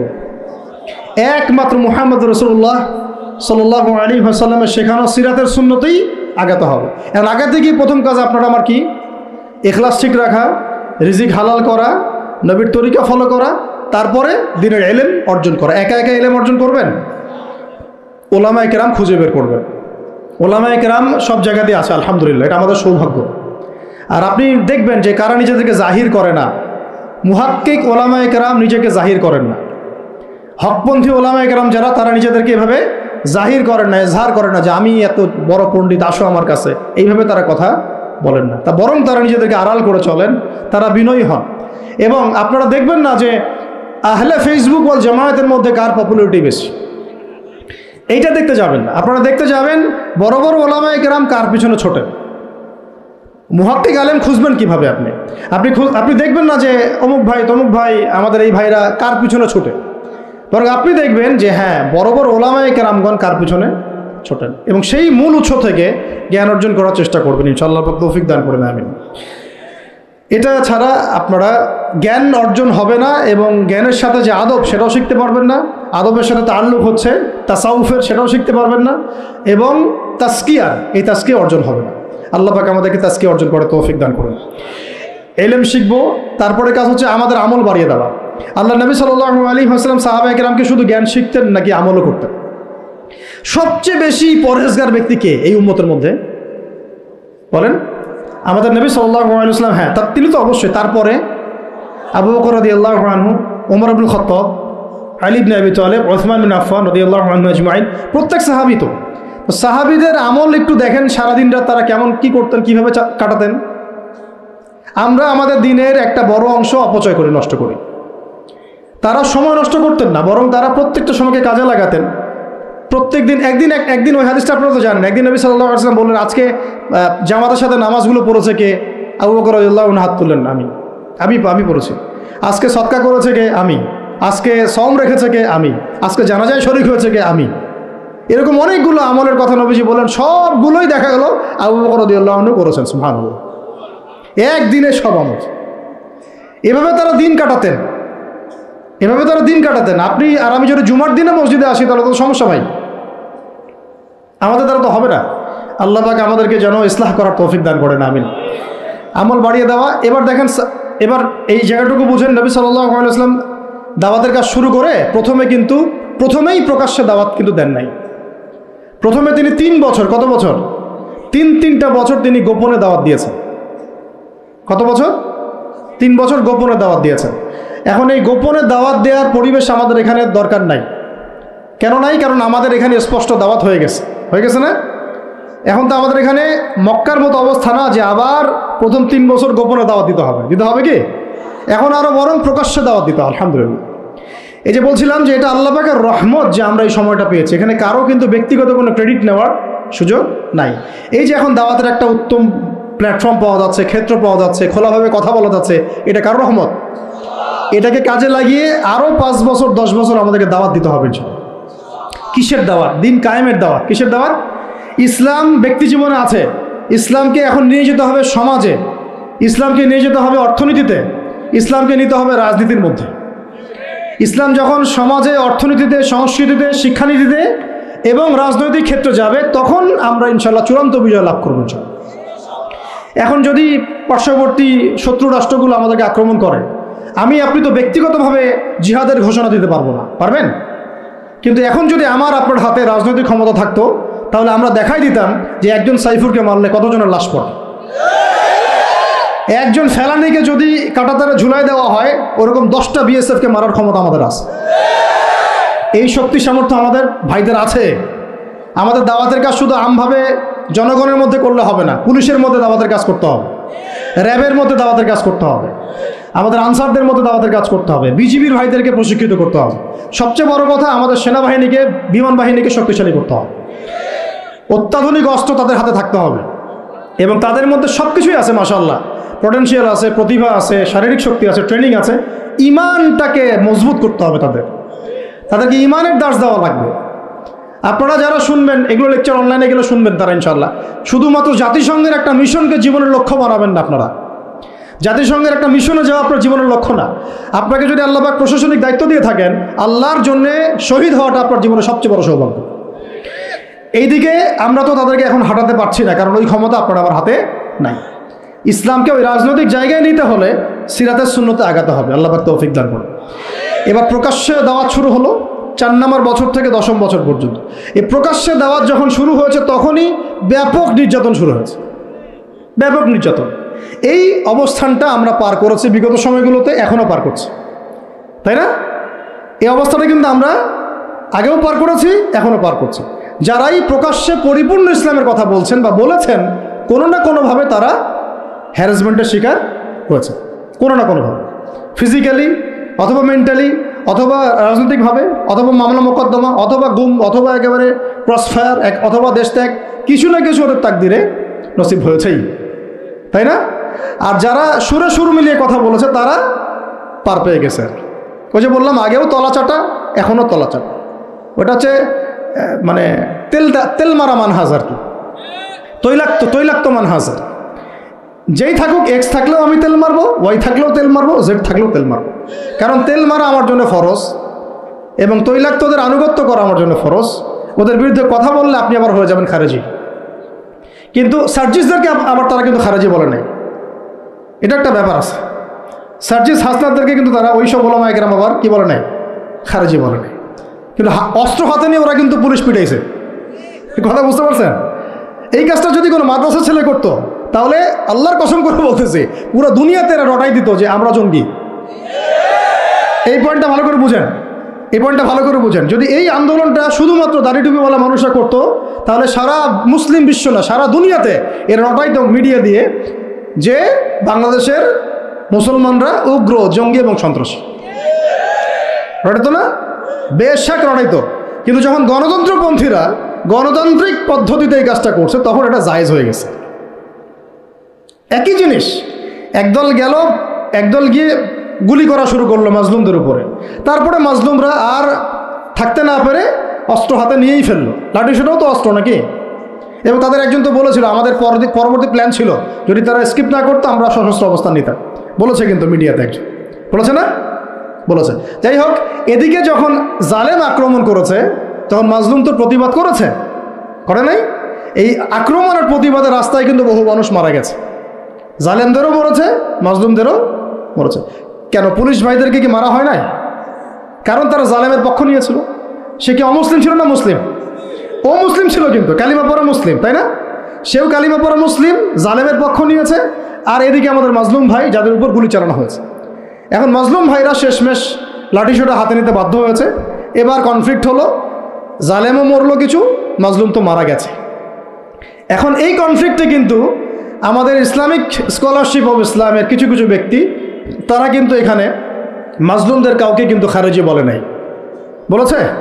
মাজলুমদের কাউকে কিন্তু তারা সন্ত্রাসী, জঙ্গি এইসব শব্দ ইউজ করে নাই। কিন্তু এটা যদি দাড়ি টুপিওয়ালা কোনো মানুষ করতো তাহলে খবর ছিল।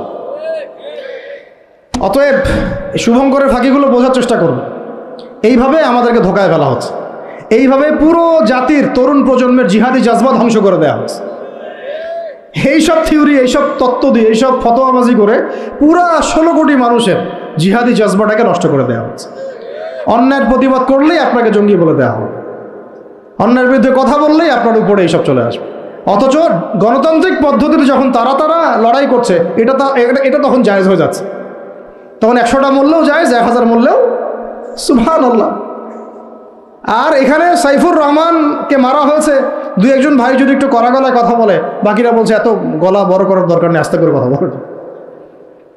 অপেক্ষা করেন, শয়তান থেকে পালাচ্ছেন তো, শয়তান তো আপনার থেকে পালাবে না, শয়তান আপনাকে ধরবে। আপনি শয়তান থেকে পালাতে যাচ্ছেন তো, এটা একটা সাপ। এটা কি একটা, এখন যেটা দেখছেন এগুলো সাপের লেজ। এগুলো কি? এগুলো সব সাপের লেজ। সাপের মাথা কোথায় জানেন? একদম দিল্লিতে। সাপের মাথা কোথায়? এখন এই সাপের লেজ নিয়ে আপনার এত ভয়, মাথা আসলে যে কি করবেন আল্লাহই ভালো জানে। কথা হচ্ছে যে এই সাপের লেজ আপনি কাটবেন কিভাবে? কাটতে হলে একটা অস্ত্র লাগবে। সেই হাতিয়ার, সেই তরবারের নামই হচ্ছে ইসলাম। সেই তরবারের নামই সিরাত। এর বাইরে কোনো তরবাল নাই। আজকে যদি লেজ কাটতে পারেন, কাল মাথাও কাটতে পারবেন ইনশাআল্লাহ। এখন যদি লেজের কাছে হেরে যান, মাথা কাটতে পারবেন না। এখন আপনি শয়তান থেকে পালাতে যাচ্ছেন, কিন্তু শয়তান আপনার থেকে পালাবে না, ও আপনাকে ধরবে। আজকে 10, কালকে 20, যদি কালকে আল্লাহ না করে 100 হয়, তখন দেখবো আপনাদের বিবৃতি কেমন হয়। আপনারা কোন ভাষায় কথা বলেন সেটা দেখার অপেক্ষা আছি আমি। আর উপযুক্ত শাস্তি নিশ্চিত না করা হলে এগুলো লাই পাবে না, বেশক লাই পাবে। এখন শাস্তি কি উপযুক্ত নিশ্চিত করা হয়েছে কিনা এখন পর্যন্ত আমরা দেখি নাই কিছু। ফরিদপুরের ঘটনা তো দেখি নাই আমরা কিছু, এর আগের ঘটনাগুলো তো আমরা কিছু দেখি নাই। অতএব আমরা এই জায়গায় অনেক বেশি কনসিয়াস যে আপনারা আগে 1 নৌকায় পা রেখেছিলেন, এখন আবার 2 নৌকায় পা রাখলেন কিনা। আগে তো পা রেখেছিলেন শুধুমাত্র এক নৌকায়, ভারতীয় নৌকায় আর কি। আর এখন পা রাখতেছেন ভারতীয় নৌকায়, পাশাপাশি আমেরিকান নৌকায়। 2 নৌকায় 2 পা রাখতেছেন। যখন 2 নৌকায় 2 পা থাকবে, তখন কিন্তু ডোবা আরও বেশি সহজ হয়ে যাবে। এটাও মাথায় রাখেন, তখন কিন্তু পা রাখারও জায়গা পাবেন না। তো এই জিনিসগুলো আমাদের ভালো করে বোঝা দরকার। আল্লাহ পাক আমাদেরকে বোঝার তৌফিক দান করুন। আমাদের কাছে কোরআন আছে ভাই, দ্বীন ইসলাম আছে, নবীর সুন্নত আছে, আমাদের কোথাও যাওয়ার দরকার নাই। এই সহজ কথাটা আমরা বোঝাতে পারতেছি।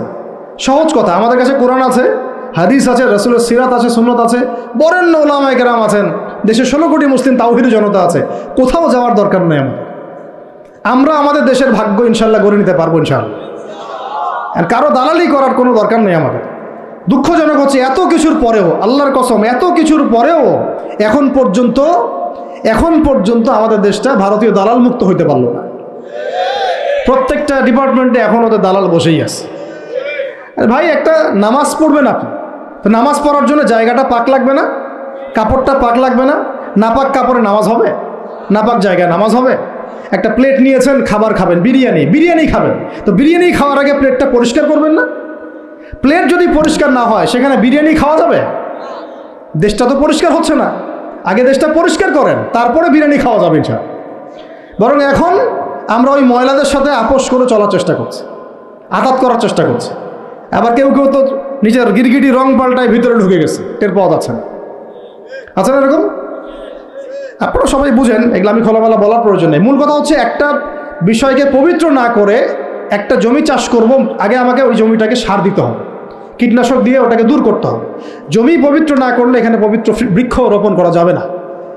সিম্পল একটা কথা, আপনি বিরিয়ানি খান আর যাই খান, পাত্র পরিষ্কার করতে হবে। এই পাত্র এখনো পরিষ্কার হয় নাই। আল্লাহ পাক আমাদেরকে প্রত্যেকটা মহল থেকে এই বিজাতীয় দালালদেরকে দূর করার তৌফিক দান করেন। এ দেশের ভাগ্য আল্লাহ করবেন ইনশাআল্লাহ।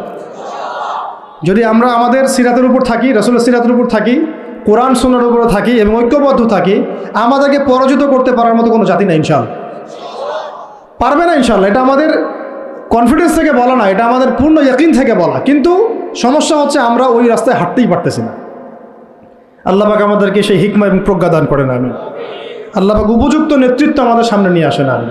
এবং দোয়া করি আমরা যেন ইসলামপন্থী সরকার আল্লাহ পাক আমাদের সামনে নিয়ে আসেন, যাদেরকে সামনে রেখে আমরা এই পুরো দেশ জুড়ে ইসলামী শরিয়া প্রতিষ্ঠার মেহনত করতে পারি। আল্লাহ পাক সে তৌফিক দান করেন। তো শেষ কথাগুলো হচ্ছে এরকম যে এই 10 বছরে প্রচুর নির্যাতন হয়েছে, কিন্তু ইসলাম কিন্তু থেমে যায় নাই। যখন হামজা এবং ওমর রাদিয়াল্লাহু আনহুর মতো মানুষের ইসলাম কবুল করেছেন। আরেকটা কথা মনে রাখবেন, আমাদের নবীজি কিন্তু সাল্লাল্লাহু আলাইহি ওয়াসাল্লাম দুর্বল সাহাবীদেরকে হিজরত করতে বলেছিলেন। কোথায়? আবিসিনিয়াতে। কোথায়? আবিসিনিয়ায়। ওখানে একটা হিজরত হয়েছে। আমাদের নবীজি তায়েফে গিয়েছেন, তায়েফবাসী ইসলাম কবুল করে নাই, তিনি আবার ফিরে আসছেন। এই সময়টাতে ইয়াসরিব থেকে 6 জন যুবক আসছিলেন, তরুণদের কথা বলতে বলেছেন। এইখান থেকে আমি আলোচনা শেষ করে দিব। এখানে ইয়াসরিব থেকে 6 জন যুবক, তরুণ যুবক এসে ইসলামের গতিপথটাকে ঘুরিয়ে দিয়েছে। এটা তরুণরা একটু ভালো করে বুঝবেন। মক্কায় কত বছর ছিলাম আমরা? 13 বছর। কত বছর? 13 বছর। এই 13 বছরে কিন্তু আমাদের কোনো রাজনৈতিক ক্ষমতা ছিল না, ছিল কোনো রাজনৈতিক ক্ষমতা ছিল না, এমনকি কোনো সামাজিক ক্ষমতা আমাদের ছিল না। আমরা দাওয়াতের কাজ করছিলাম, তাবলীগের মেহনত করছিলাম এবং তাজকিয়া অর্জন হচ্ছিল, কোরআন শেখানো হচ্ছিল, দারুল আরকামে দিনের মোজাকারা প্র্যাকটিস হচ্ছে। আমাদের কিন্তু কোনো রাজনৈতিক ভিত্তি মক্কায় নাই। এই কারণে মক্কাতে কিন্তু সশস্ত্র জিহাদেরও আয়াত নাজিল হয় না। হয়েছে? হয় না। মদিনায়, এখন মদিনা থেকে যখন 6 জন যুবক আসলেন, এই 6 জন যুবকের নেতার নাম আসাদ বিন জুরারাহ রাদিয়াল্লাহু আনহু। তো তিনি এসে যখন বায়াত করছেন নবীর কাছে, তিনি আগে থেকে জানতেন যে শেষ জামানায় একজন নবী আসবে। ওই 6 জন যুবক আগে থেকে জানতেন যে শেষ জামানায় একজন নবী আসবেন কুরাইশদের সবচেয়ে বড় গোত্র থেকে, এবং যার নাম হবে আহমেদ। কি নাম হবে? এটা তারা কোত্থেকে জানছেন? আগের তাওরাত ইনজিলে লেখা আছে, আগের তাওরাতে ইনজিলে লেখা আছে। এই জন্য আমরা বলি যে শেষ জামানার জ্ঞান অর্জন করাটা খুব জরুরি, না হলে আমরা কখন কি হচ্ছে এটা মোটটা বুঝতে পারবো না। এই পড়াশোনাগুলো আমাদের সিলেবাস থেকে আমরা উঠিয়ে দিয়েছি।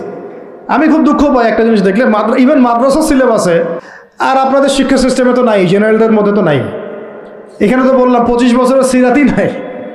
যাই হোক, আল্লাহ পাক যেন এমন শিক্ষানীতি আমাদেরকে প্রণয়ন করার তৌফিক দান করেন, যার মধ্য দিয়ে একজন ব্যক্তি উভয় শিক্ষিত হবে ইনশাআল্লাহ। সম্ভব ইনশাআল্লাহ, এটা অসম্ভব কিছু না। আল্লাহ পাক আমাদেরকে তৌফিক দিলে আমরা করে দেখাবো ইনশাআল্লাহ।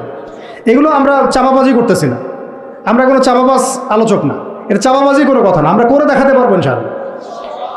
করে দেখানো আমাদের কাছে এটা ইনশাআল্লাহ 5 বছরের বিষয়। পুরা দেশের শিক্ষা সিস্টেম চেঞ্জ করে দাও, 5 বছরের বিষয়, কিচ্ছু দরকার নেই, ফ্রি অফ কস্ট। এরপরে আসেন, এই যে ইয়াসরিবের 6 জন যুবক, তারা যখন ইসলাম কবুল করে চলে গেল, তারা বসে থাকে নাই। যুবকরা এটা ভালো করে শুনে, তারা ইসলাম কবুল করার পরে কেউ বসে থাকে নাই, তারা দাওয়াতের কাজ করতে থাকলেন। মদিনায় গিয়ে, কোথায়? মক্কাও অমুসলিম রাষ্ট্র, মদিনাও কি তখন কিন্তু অমুসলিম রাষ্ট্র, তখন কিন্তু সবাই মদিনার ইসলাম কবুল করে নাই। আর আমরা বসে আছি বাংলাদেশে মুসলিম রাষ্ট্রে, তাও দাওয়াতের কাজ নাই। কথা বুঝতে পারছেন? তারা অমুসলিম রাষ্ট্রে নিজের জীবনের ঝুঁকি নিয়ে, তারা তো তখন সবাই কাফের, মুশরিক, তাই না, মূর্তি পূজারী, তাদের মধ্যে দাওয়াতের কাজ করেছে। যেমন ভারত একটা রাষ্ট্র, এটা একেবারে মূর্তি পূজারী রাষ্ট্র, তাই না, গরুর গোবর টোবর খেয়ে বেড়াচ্ছে। তো এইরকম রাষ্ট্রে তারা দাওয়াতের কাজ করেছেন, তাওহীদের কালিমা লা ইলাহা ইল্লাল্লাহর কথা বলেছে। আর আমাদের এই দেশে কথা বলতেই কলিজা কাঁপে। বিষয়টা বুঝতে পারেন, তারা সাহাবীদের সাথে আমাদের কত পার্থক্য, তাই না? তো তারা ওই মদিনায় এবার দাওয়াতের কাজ করতে থাকলেন। আর দাওয়াতের কাজ করতে করতে পরের বছর 12 জনকে ইসলাম কবুল করালেন। কতজন? এবার 12 জন মিলে আবার আসছেন পরের বছর আকাবার বায়াতে। এই 12 জনকে নবী সাল্লাল্লাহু আলাইহি ওয়াসাল্লাম বায়াত করালেন। বায়াত একটা কিন্তু গুরুত্বপূর্ণ বিষয় ইসলাম। আপনি মুখে মুখে একজনকে ভালোবাসেন, হ্যাঁ অমুক আলেমকে আমি খুব ভালোবাসি, অমুক ওস্তাদকে, অমুক শায়েখকে আমি খুব ভালোবাসি, কিন্তু আপনি তার হাতে বায়াতবদ্ধ না। এই ভালোবাসা একদিন থাকবে, একদিন নাও থাকতে পারে, ঠিক আছে? কিন্তু আপনি যখন কোনো মুহাক্কিক, কোনো আলেমের কাছে, কোনো বুজুর্গের কাছে, আল্লাহর ওলির কাছে বায়াতবদ্ধ থাকবেন, আপনার জীবনটা একটা গুছানো শৃঙ্খলার মধ্যে থাকবে। তার মাশওয়ারা ছাড়া আপনি ডানে বামে তখন উঠতে পারবেন। এটা জরুরি জিনিস ছিল, এটা আমরা স্কিপ করেছি। আর এটাকে অনেক কিছু কিছু কিছু ক্ষেত্রে কিছু ভণ্ড পীর নিয়েছে আর কি, তখন ওটা বিতর্কিত হয়ে গেছে। কিন্তু এটা কিন্তু একটা গুরুত্বপূর্ণ কাজ ছিল। যেমন আপনি কারো হাতে বায়াতবদ্ধ, তার মানে আপনি তাকে আপনার মুরব্বী মানেন। আপনার কি মানেন? মুরব্বী। এই সিলসিলা চলে আসছে রাসূল সাল্লাল্লাহু আলাইহি ওয়াসাল্লাম থেকে। এখন এই 12 জনকে নবীজি বায়াত করালেন। এই 12 জন একটা রিকোয়েস্ট করলো, ইয়া রাসূলুল্লাহ, আমাদের মদিনা একটা উর্বর জায়গা, আপনি যদি আপনার সাহাবীদের মধ্যে একজন যোগ্য সাহাবীকে পাঠাতেন, তাহলে উনি গিয়ে মদিনায় দাওয়াতের কাজ করতো, তাহলে ইসলাম আরও সম্প্রসারিত হতো। এটা কাদের কথা ছিল? এই 12 জনের। তো এবার নবী সাল্লাল্লাহু আলাইহি সাল্লাম, সুবহানাল্লাহ, আবু বকর রাদিয়াল্লাহু আনহুকে না, উমর রাদিয়াল্লাহু আনহুকেও না, হামজা রাদিয়াল্লাহু আনহুকেও না, হ্যাঁ, আর কে, আব্দুর রহমান বিন আউফ রাদিয়াল্লাহু আনহুকেও না, জান্নাতের সুসংবাদ প্রাপ্ত 10 জন সাহাবীর যে লিস্ট আছে, এই লিস্টের কোনো সাহাবীকে তিনি পাঠালেন না। বরং তিনি একজন ধনীর দুলাল ছিলেন, ইসলামের জন্য সব বিসর্জন দিয়েছেন, এমনভাবে বিসর্জন দিয়েছেন যে তার গায়ে ফসকা পড়ে গিয়েছিল। উহুদ যুদ্ধের দিন তাকে দাফন করা হয়েছে, শাহাদাতের পরে মানে কাফনের 2 টুকরা কাপড় পর্যন্ত পাওয়া যায় নাই। কিন্তু তিনি ছিলেন মক্কার ধনীর দুলাল, যার পারফিউমের গন্ধ মানে এক রাস্তা দিয়ে হাঁটলে ওই রাস্তা সবাই পেত যে হ্যাঁ, এটা ওই ব্যক্তির পারফিউম। তার মতো কাপড় আর কারো ছিল না।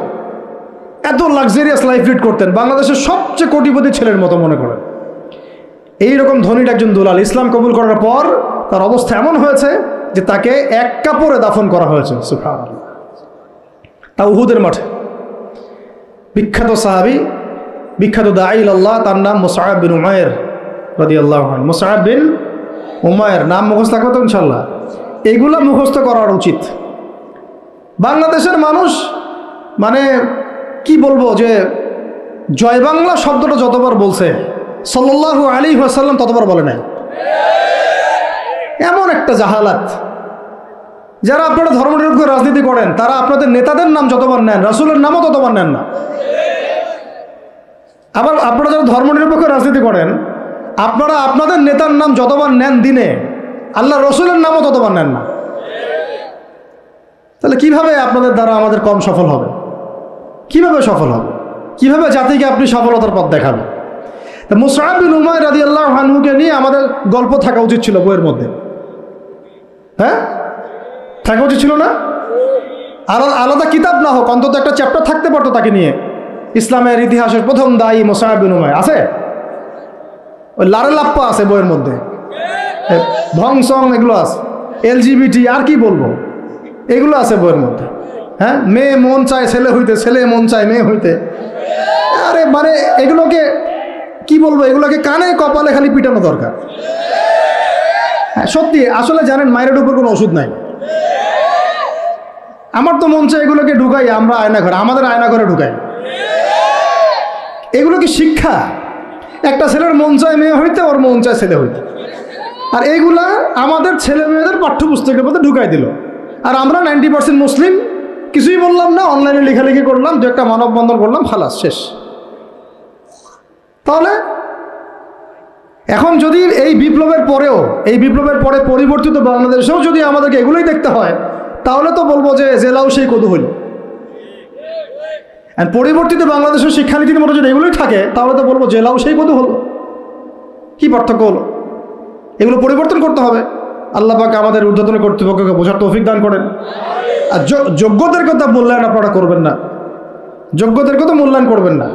রামসাম যদুমধু নিয়ে বসাইছেন সব জায়গায়, কিছুই বোঝে না, দেশের রাষ্ট্র অর্থনীতির শিক্ষার বসে আছে দায়িত্বে। মানে এটা কলেজের ক্যান্টিন নাকি? কলেজের ক্যান্টিন সবাই বসে চা খাইতে বসছে, বিষয়টা এরকম কি? ওলামায়ে কেরামদের মধ্যে মুহাক্কিক ওলামায়ে কেরামদের 2-3জনও নাই। কার সাথে মাশওয়ারা করতেছেন? পরামর্শ আলেমদের সাথে মাশওয়ারা নেই, মাঝে মাঝে ডাকে চা খাইতে, এই পর্যন্তই আর কি। এগুলো কি? তার মানে আপনারা ঘুরে ফিরে আগের সেই ওই সেকুলারিজমই প্রতিষ্ঠা করতে চাচ্ছেন, কিন্তু একটু নতুন আঙ্গিকে আর কি। আল্লাহর কসম করে বলতেছি, বাংলাদেশের তাওহীদি জনতা এবার এগুলো সহ্য করবে না ইনশাআল্লাহ। যদি ইসলামপন্থী আমাদের মুরব্বীরা, তুল্লাবরা, আমাদের ইসলামপন্থী জামাআগুলো যদি মাঠে থাকে, এই কাজ আপনারা করতে পারবেন না ইনশাআল্লাহ। কিচ্ছু লাগতো না যদি হেফাজতে ইসলাম তার যদি রাজনৈতিক দূরদর্শিতায় সবসময় মাঠে থাকতো, প্রত্যেকটা জায়গায় রাজনৈতিক ক্ষেত্রে হেফাজত ইসলামকে টক্কর দিয়ে কেউ বাংলাদেশের শাসন ক্ষমতায় যেতে পারত না। এখন আমাদের মুরব্বীরা এগুলো নিয়ে ফিকির করবেন ইনশাআল্লাহ, আমরা আশা করি আর কি। কোনো দিকে চিন্তা করার দরকার নাই, জীবন দেওয়ার জন্য হাজার হাজার লক্ষ লক্ষ তুল্লাব রেডি আছে ইনশাআল্লাহ, লাখ লাখ তুল্লাব রেডি আছে। আপনারা মাঠে যান, মাঠে থাকেন, রাজনীতি করেন, ওয়াজ মাহফিলের প্যান্ডেল বাদ দিয়ে আপনারা এবার রাজনীতির মঞ্চে যান ইনশাআল্লাহ। কারণ আমাদেরকে ইসলামকে রাষ্ট্র ক্ষমতায় নিতে হবেই যদি আমরা অস্তিত্ব টিকে রাখতে চাই। না হলে যদি ওই যে চট করে যারা ঢুকে পড়তে চায় তাদের যদি কেউ কখনো ঢুকে পড়ছে, তাহলে আমাদের কল্যাণ থাকবে না, কিছুই থাকবে না, না থাকবে গাছ, না থাকবে কোনো ফল। এই জিনিসটা আমাদের বোঝা উচিত। আল্লাহ পাক আমাদেরকে বোঝার তৌফিক দান করেন। তা এখান থেকে শেষ হয়ে যাবে ইনশাআল্লাহ, একটু ধৈর্য ধরেন। এই যে 12 জন যুবকের কথা বললাম, তার সাথে দায়ী সাহাবীকে পাঠানো হলো, তার নাম কি? এবার শুনেন, এই সাহাবী রাদিয়াল্লাহু আনহু 1 বছরের মধ্যে, কত বছর? 1 বছর দাওয়াতি কাজ করে তিনি পুরা মদিনার 75টা ফ্যামিলিকে ইসলাম কবুল করেছে। কতটা? এবার তার পরের বছর এই 75টা ফ্যামিলি আল্লাহর নবীর কাছে এসেছে সাল্লাল্লাহু আলাইহি ওয়াসাল্লাম। ইয়া রাসূলুল্লাহ, আমরা ইসলাম কবুল করতে চাই। আমরা জানি মক্কাতে আপনি নির্যাতিত, আপনার সাহাবীরা নিপীড়িত, আপনি আপনার সাহাবীদেরকে নিয়ে আমাদের মদিনা চলে আসুন। নবীজি সাল্লাল্লাহু আলাইহি ওয়াসাল্লাম বায়াত করালেন কয়েকটা বিষয়ের, আল্লাহর সাথে কাউকে শরীক করবে না, চুরি করবে না, জেনা করবে না, একে অপরকে মিথ্যা অপবাদ দিবে না, সৎ কাজে আদেশ করবে, অসৎ কাজে নিষেধ করবে, আমার আনুগত্য করবে, সুখে দুঃখে আমার আনুগত্য করবে, সচ্ছল অসচ্ছল উভয় অবস্থায় আল্লাহর পথে দান করবে।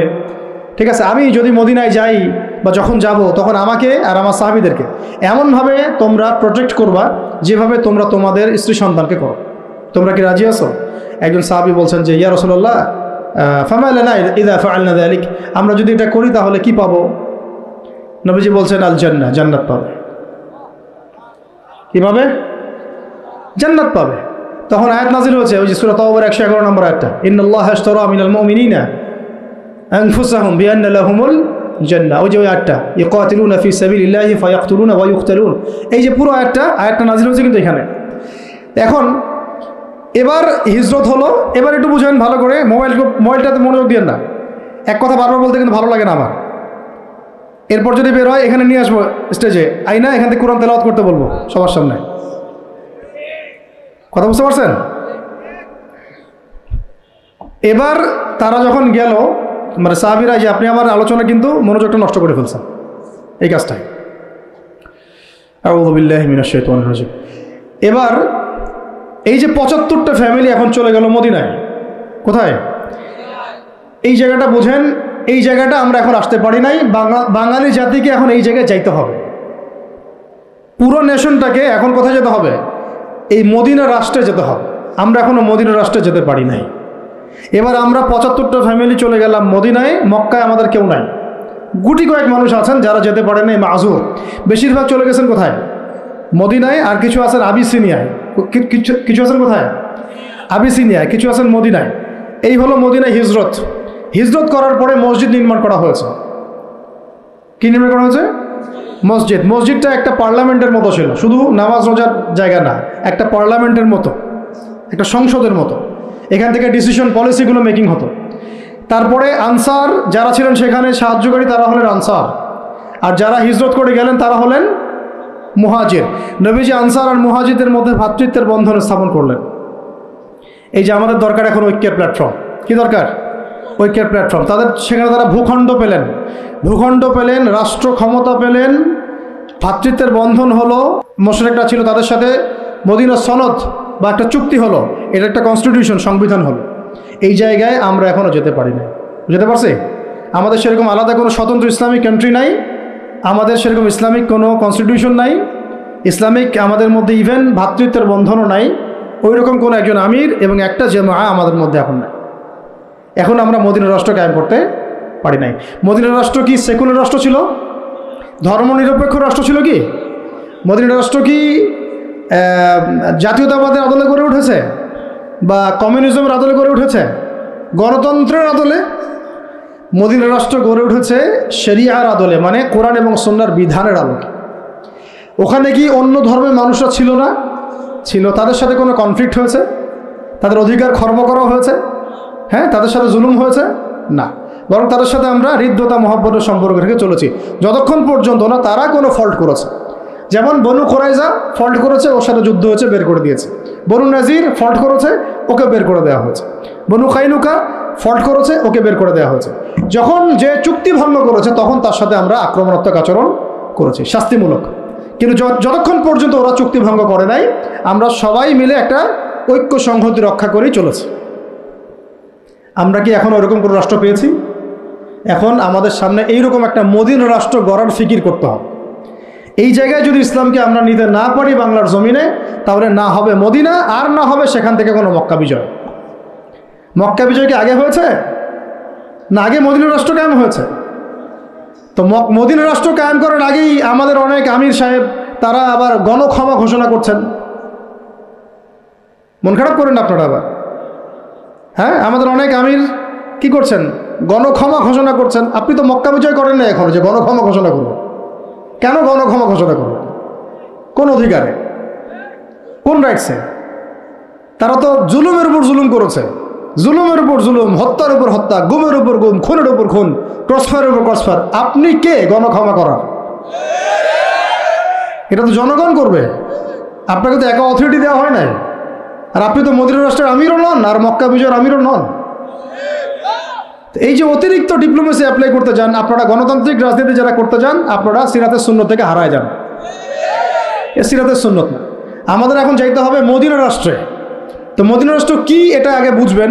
একটা নির্দিষ্ট রাষ্ট্র যেটা আমাদের আছে, মাশাআল্লাহ আছে তো, বাংলাদেশ যদি ধরি আছে তো একটা রাষ্ট্র।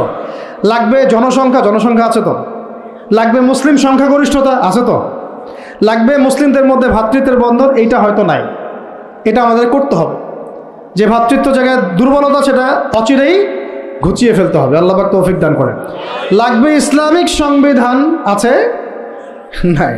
50 বছর হয়েছে, তাহলে এখন সংবিধান সংস্কারের প্রশ্ন আসলে সবাইকে জবাব দিতে হবে, হ্যাঁ সংস্কার চাই, ইসলামিক সংবিধান চাই। ব্যাস খালাস। ওইটা না হলে তো আপনার রাষ্ট্র ইসলামিক হবে না। ওইটা না হলে কি রাষ্ট্র ইসলামিক হবে? আমাদের আবেগ, কেউ লিখে দিল উপরে বিসমিল্লাহির রহমানির রহিম, মানবরচিত সংবিধানের উপরে লিখে দিল বিসমিল্লাহির রহমানির রহিম। বাঙালি তো একদম আবেগে মাতোয়ারা। আরে বাপরে বাপ, আমাদের তো সংবিধানে বিসমিল্লাহ আছে। বিসমিল্লাহ বলে ভাই মদ খাইলে লাভটা কি? নিচে তো মদের লাইসেন্সের দেওয়ার কথাও আছে, নিচে তো ট্রান্সজেন্ডারও আছে, নিচে তো আরও অনেক কিছুই আছে, সমকামিতাও আসতেছে। তো বিসমিল্লাহ উপরে থাকলে আমার লাভ কি আর ক্ষতি কি? বিসমিল্লাহ উপরে থাকার পর যখন A to Z ইসলামিক থাকবে তখন বুঝবো হ্যাঁ এটা ইসলামিক কনস্টিটিউশন হয়েছে। আছে ওটা? নাই। তাহলে এটা করতে হবে। তারপরে দেখবেন একজন আমাদের প্রেসিডেন্ট লাগবে, মুসলিম প্রেসিডেন্ট, যিনি উমর রাদিয়াল্লাহু আনহুর মতো ইনসাফ আদালত কায়েম করবেন ইনশাআল্লাহ। এবং আমরা আনসার ও মুহাজিরদের মধ্যে ভ্রাতৃত্বের বন্ধনে থাকবো, আপোষের মধ্যে কোনো কোন্দলে যাব না, তাদের আনুগত্য করে চলবো ইনশাআল্লাহ। আছে এরকম কিছু হয়েছে? হয় নাই। এরপরে নবী সাল্লাল্লাহু আলাইহি ওয়াসাল্লাম সামরিক বাহিনী গঠন করেছেন, এটা আমাদের আছে মাশাআল্লাহ। খালি তাদেরকে ইমানি প্রশিক্ষণ দেওয়া দরকার। এরপরে নবী সাল্লাল্লাহু আলাইহি ওয়াসাল্লাম অর্থনৈতিক ভিত্তি শক্ত করেছেন।